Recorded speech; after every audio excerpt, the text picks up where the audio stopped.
हम सब ये अच्छी तरह से जानते हैं कि भैया ने कुछ भी नहीं किया, वो बेकसूर है।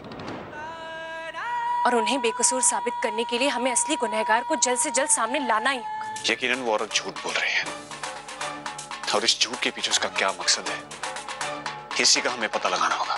इसीलिए हमें जो कुछ भी करना है बहुत जल्द करना पड़ेगा। शिबू भाई साहब आते, वो जानते हैं कि सा ऐसा गलत काम नहीं कर सकते, फिर भी अपने भाई को गिरफ्तार करके ले गए वो। भाभी, अब शिबू जी को जानती है ना, उनके सामने इस बार एक तरफ फर्ज का पलड़ा था और दूसरी तरफ भाई के प्रेम का, लेकिन पलड़ा फर्ज की तरफ झुक गया भाभी।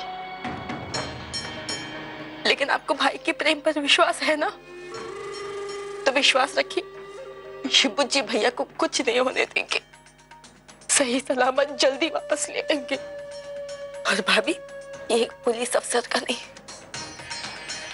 एक भाई का वादा है आपसे। मैंने उत्कर्ष भैया को निर्दोष साबित करने के लिए और उन्हें जेल से बाहर निकालने के लिए बहुत अच्छा प्लान सोचा है। Plan? Oh lovely, not again. हर चीज को सॉल्व करने के लिए तुम्हारे पास कोई ना कोई प्लान आ ही जाता है और वो हम सबको मुसीबत में डाल देता है। कार्तिक, सुन लो ना, बहुत लवली, मुझे कुछ नहीं सुनना। और अब तुम मेरी बात सुनो। तुम्हें क्या लगता है मैं बेवकूफ हूं? मुझे उत्कर्ष भैया की चिंता नहीं है, मैं उनके बारे में कुछ नहीं सोच रहा।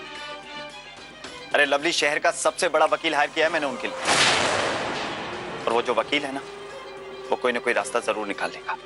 And for God sake lovely, कभी कभी मुझ पे भी भरोसा कर लिया करो, मैं बेवकूफ नहीं। तुमने लॉयर हायर किया है? आदि भैया, जब पैसा जेब में हो ना, तो कुछ भी किया जा सकता है। मैंने कह दिया उससे कि मुंह मांगे पैसे दूंगा उसे, बस मेरे भाई को छुड़वा दो। आप सब देखिएगा, चुटकियों में भैया घर वापस आ जाएंगे। अम्मा साहब, मुझे पैसों की परवाह नहीं, सिर्फ भैया की सलामती की परवाह है। लाइट ऑफ हो गई, मतलब कि कमरे में अंधेरा था। जी। जब कमरे में अंधेरा था तो आप इतने यकीन के साथ कैसे कह सकती है कि जिसने आप पर जबरदस्ती करने की कोशिश की वो उत्कर्ष कौशिकी थे? क्योंकि वही मुझे उस कमरे में लेकर गए थे और सिर्फ वही जानते थे कि मैं वहां पर हूँ। हम कह रहे हैं आपसे ऑफिसर, शॉल देने के बाद हम बगल वाले कमरे में चले गए थे ताकि हम दूसरों के लिए स्वेटर और शॉल लेकर आ सकें। मिस्टर उत्कर्ष कौशिक, क्या आप हमें यह बता सकते हैं कि इतने सारे डॉक्टर्स के होने के बावजूद आप सिर्फ ध्वनि शर्मा को ही अपनी फैमिली के साथ पिकनिक पर क्यों ले गए? क्योंकि उन्हें मिलने के बाद हमें लगा कि वो सिर्फ एक अच्छी डॉक्टर ही नहीं बल्कि अच्छी इंसान भी हैं। और जो इंसान आपको अच्छा लगता है उसे आप घर तक छोड़ने जाते हैं। हाँ इंस्पेक्टर साहब, अगर हमारा इरादा कुछ भी गलत करने का होता तो हम उन्हें अपने परिवार के साथ पिकनिक नहीं ले जाते, अकेले में कहीं और ले जाते। शायद आपको मौका ही ना मिला हो। शिबू, जो कुछ कहना है बैठ के कहिए। आप नहीं मानेंगे क्योंकि आप लोगों ने पहले से ही तय कर लिया है कि कसूरवार हम हैं। और जब हमारा अपना ही खून ये मानने के लिए तैयार हो गया कि हमने गुनाह किया, तो फिर क्या सफाई देना। That's all.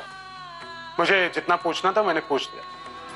Thanks for the cooperation. बचपन से ही मासा ने हमें सच बोलना सिखाया है। बस भैया, मैंने सच का ही साथ दिया है। उसी मासा ने हमें भी सच बोलना सिखाया है, लेकिन यहां हमारा सच किसी की समझ में नहीं आ रहा है। सब सच बताना जरूरी था। जो देखा उसे सच समझकर कह दिया, लेकिन जो महसूस किया उसे एक बार भी नहीं कहा। प्लीज भैया। बस इंस्पेक्टर शिवेंदु कौशिक, आप अपना फर्ज निभा रहे हैं, तो आप अपने हवलदारों से भी कहिए कि वो भी अपना फर्ज निभाएं और हमें यहां से ले जाएं। कौशिक की 5 बहुएं।